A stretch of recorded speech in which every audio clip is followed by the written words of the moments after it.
Tiniyak ng pamahalaan na nakatutok sila sa kalagayan ng mga Pilipino sa South Korea sa gitna ng tensyong nararanasan doon. Wala ring nakitang dahilan ng Department of Foreign Affairs para hindi bumiyahe doon ang ating mga kababayan.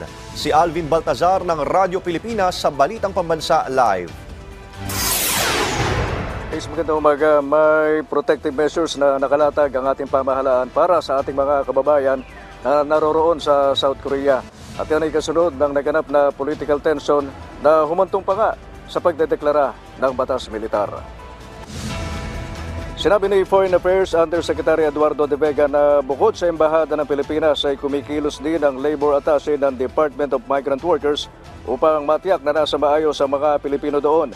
Pamalagian ani De Vega ang ginagawang pagkontak nila sa mga Filipino leaders at mula doon ay makuha ang kailangang impormasyon hinggil sa kalagayan ng mga Pinoy sa South Korea. Pati ang pamahalaan ng South Korea, sabi ni De Vega, ay lagi niyang nakakaugnayan at welcome naman niya sa kanila ang Pilipinas sa gitna ng malakas na relasyon sa pagitan ng dalawang bansa. Matatandaang nagdeklara ang presidente ng South Korea ng martial law dahil sa umano'y anti-state forces at banta mula sa North Korea na ikinagulat naman ng mga South Korean.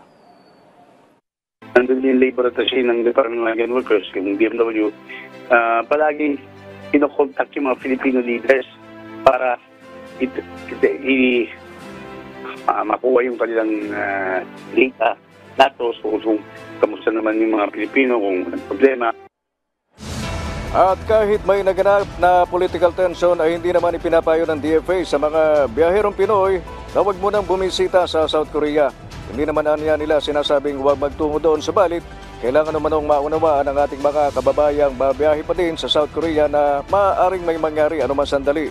Kailangan lang talaga, sabi ni De Vega, na i-assess ng mga babiyahing Pinoy ang sitwasyon lalo na sa palagi ang pinupuntahan ng mga turista na halos nasa border na ng North Korea. Ganun pa man, walang dahilan na magkansela ng biyahe dahil hindi naman yan talaga mapanganib.